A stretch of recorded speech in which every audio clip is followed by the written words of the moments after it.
100 बात की एक बात यह कि खड़ी गाड़ी में एसी चलाकर सोने से क्या मौत होने का खतरा हो जाता है? पता क्यों नहीं लगता? कोई छटपटाता क्यों नहीं है अगर ऐसा हो रहा हो तो?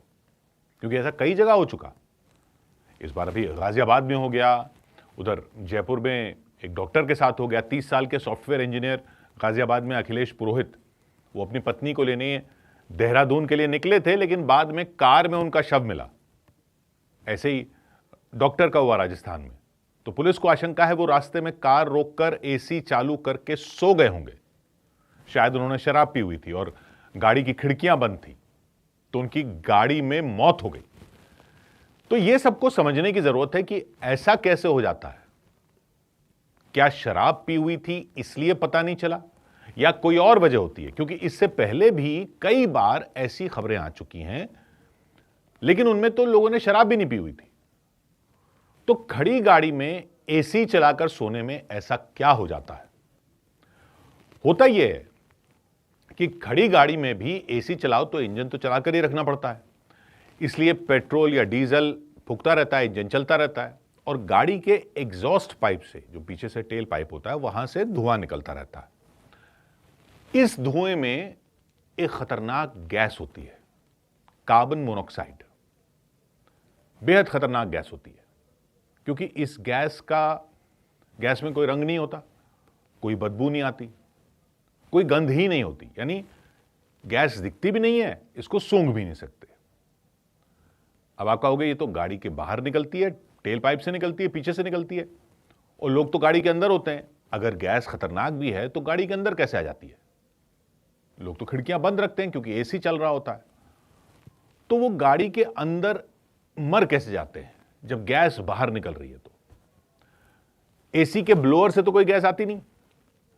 एसी का काम है सिर्फ हवा को ठंडा करके अंदर फेंकना, उसमें कोई ईंधन भी नहीं जलता है, इसलिए वहां एसी के ब्लोअर में कोई गैस पैदा नहीं होती। लेकिन एग्जॉस्ट पाइप, जो पीछे का टेल पाइप है, या जो पूरा सिस्टम है जिससे ये गैस बाहर निकलती है, धुआं बाहर निकलता है, उसमें छोटी मोटी लीकेज अक्सर होती है, जंग लग जाती है या छेद होते हैं। तो ये कार्बन मोनोऑक्साइड गैस पहले ही बाहर निकलने लगती है, टेल पाइप से पहले ही पूरे सिस्टम से बाहर निकलने लगती है। और जब निकलने लगती है तो वो गाड़ी के नीचे जमा हो जाती है, क्योंकि गाड़ी खड़ी हुई होती है और ज्यादा हवा नहीं चल रही होती, तो गाड़ी के नीचे वो गैस जमा हो जाती है, नीचे और आसपास की हवा में। एसी का जो ब्लोअर होता है, या अगर हीटर फैन भी चल रहा हो तब भी, वो इस गैस को अंदर खींच लेता है। कैसे? क्योंकि गाड़ी के सामने विंडशील्ड के नीचे फ्रंट में हवा लेने का इंटेक होता है, हवा वहां से खींचता है एसी गाड़ी के नीचे से, फ्रंट से। तो जब फैन चलता है तो गाड़ी के नीचे से आसपास की हवा को खींचकर अंदर फेंकता है। गाड़ी के नीचे अब ये सीओ गैस अगर जमा हुई हो, कार्बन मोनोऑक्साइड सीओ, तो ये भी खींच के आ जाती है। और एसी में एक रीसर्कुलेट मोड होता है, वो देखा होगा आपने, जिसमें अंदर की हवा को ही बार बार वो घुमाता रहता है, लेकिन उसमें भी पहले एक बार तो हवा अंदर लेनी पड़ती है और फिर वो बार बार घुमाता रहता है। बार बार इसलिए घुमाता रहता है ताकि बाहर की हवा कम आए और एसी का तापमान बना रहे। लेकिन अगर जो पहली बार हवा खींचने में कार्बन मोनोऑक्साइड एक बार अंदर घुस गई, तो वो जमा होती जाती है गाड़ी के अंदर, वो सर्कुलेट होती रहती है।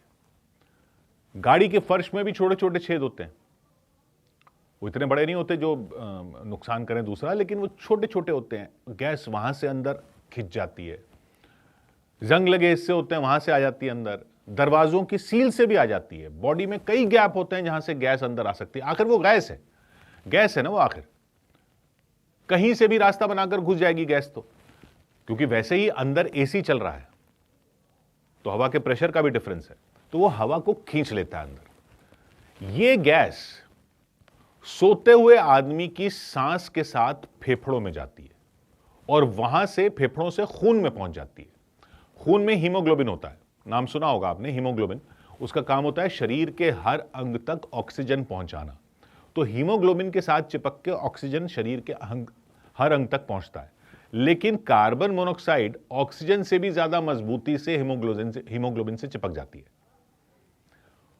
तो होता क्या है कि हीमोग्लोबिन ऑक्सीजन नहीं ले जा पाता, कार्बन मोनोऑक्साइड ले जाता है खून के जरिए सारे अंगों में। खून के जरिए ऑक्सीजन पहुंचता है अंगों तक, लेकिन हीमोग्लोबिन से अगर कार्बन मोनोऑक्साइड चिपक जाए तो वो पहुंचना शुरू हो जाती है दिमाग तक, मतलब ऑक्सीजन पहुंचना कम हो जाता है,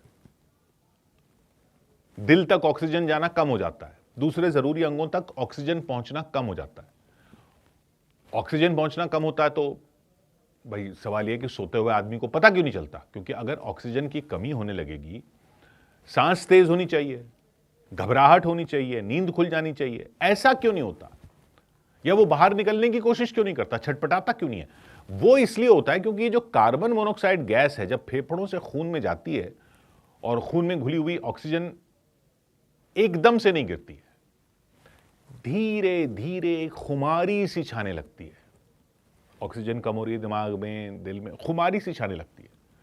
कोई जाग रहा हो उसको भी नींद ही आने लगती है, और इन मामलों में तो लोग सो रहे होते हैं, तो वो नींद उल्टा और गहरी हो जाती है। ऊपर से अगर शराब पी रखी हो तब तो खुमारी बहुत ज्यादा गहरी हो जाती है। शराब न भी पी रखी हो तब भी नींद में पता नहीं चलता कि ऑक्सीजन कम हो रही है।